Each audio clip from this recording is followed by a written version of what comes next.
Good day, everyone. So, our topic is all about eco-literacy and sustainable development, the 7 environmental principles, and making school dark green, school environmental education.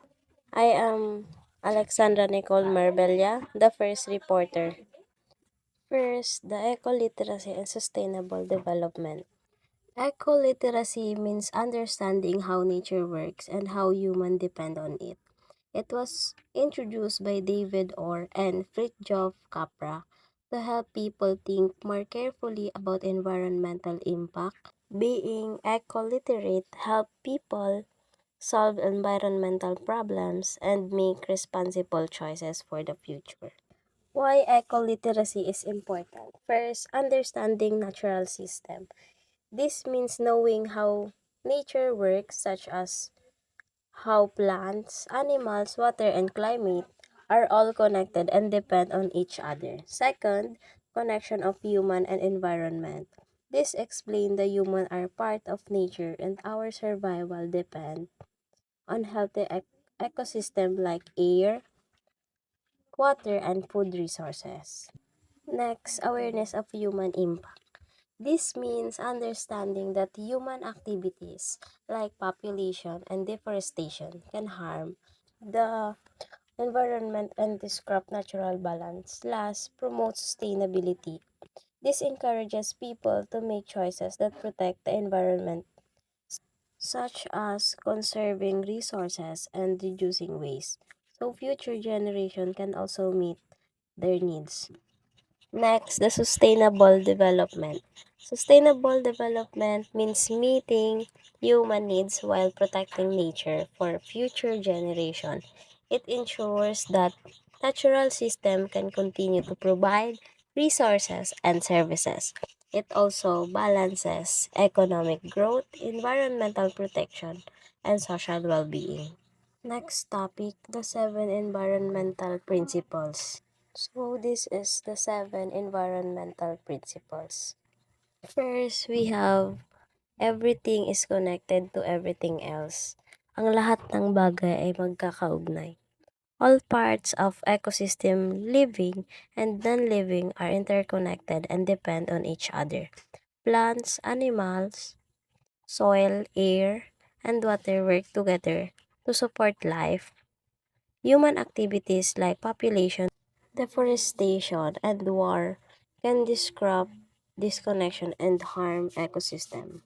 Second, all form of life are important. Ang lahat na may buhay ay mahalaga. Every living organism has a role of maintaining ecological balance.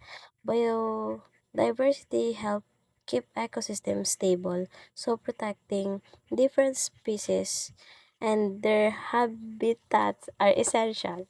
Conservation efforts such as protected areas and community involvement help preserve life on Earth.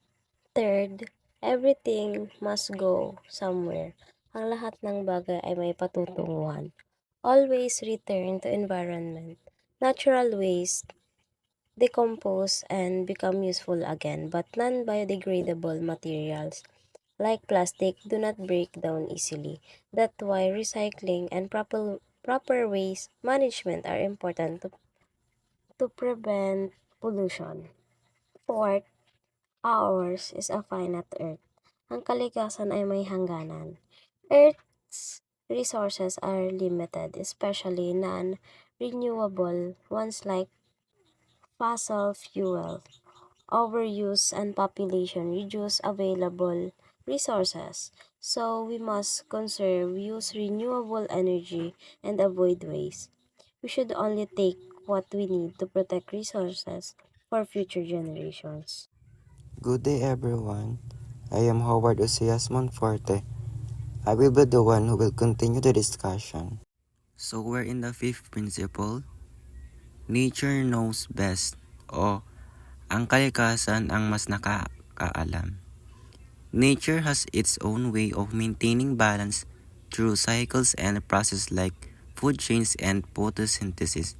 Humans should follow natural systems, use eco-friendly products, and choose sustainable practice to avoid harming the environment. So let's move to the six principles. Nature is beautiful and we are stewards of God's creation. O ang kalikasan ay maganda at tayo ang tagapangasawa ng lahat ng nilikha ng Diyos. Humans are responsible for caring for nature, not destroying it. We should act as guardians of the earth, respecting all living things and protecting the environment as part of our duty. So we are now on the last principle, the seventh principle. Everything changes o ang lahat ay nagbabago. Change is natural in the environment, but human activities can speed it up and cause harm. Through proper planning, conservation, and sustainable development, we can manage these changes and protect the earth for the future. In conclusion, as third-year students, the seven environmental principles remind us that our actions really matter. Ideas like everything is connected and everything must go somewhere show that even simple things we do like throwing trash in our plastic bag can affect the environment. These principles are not just for school. We can apply them in our daily lives like conserving energy, reducing waste, and being more responsible. If we all do our part, even a small action can create a big impact. Let's not just remember this principle, let's practice them as students and as a future professionals. So let's move to the next topic, making school dark green schools, environmental education. Making school dark green school, environmental education. The objective of the dark green program is that students graduating from the Philippines schools have the knowledge, skills, and motivation to work for the integrity of our country's environment, for the whole of God's creation, for their own sake, and for the sake of generations to come. What is a dark green school, DGS? A dark green school practices environmental education and both lesson and daily activities. It promotes cleanliness, proper waste management, conservation of resources, and a healthy eco-friendly campus. It also has a strong environmental curriculum, trained teachers, and support systems. Students and staffs actively participate in environmental program, research, and community projects to care for and protect nature. In DGS, students are encouraged to practice eco-friendly habits inside and outside the classroom.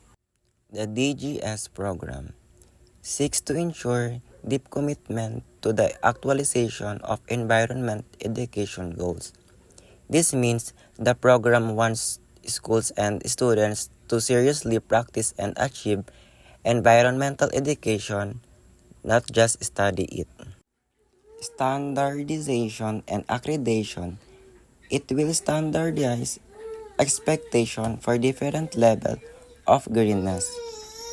School will follow clear and standard on how eco-friendly they should be, and they can be officially recognized based on how will they meet these standards. School Environmental Assessment Program. It has two components, self-assessment and school visitation. Schools evaluate themselves first, self-assessment, then experts visit the school to check and confirm their environmental practices. Environmental education. It involves the entire curriculum. Natural science, social science, humanities, professional courses. Environmental education is not only in science subject, it is included in all areas of learning. Campus practices. What students learn should be practiced in school, like waste segregation, saving energy, and keeping the campus clean. Implemented and supported by entire school community. Everyone in the school, students, teacher, and staff must work together to support environmental programs. Here are some examples in DGS program. Proper waste segregation. In conclusion, eco-literacy helps us understand our connection to nature and our responsibility to protect it. By applying this principle, we can help create a sustainable and better future. Thank you for listening and eco-literacy discussion.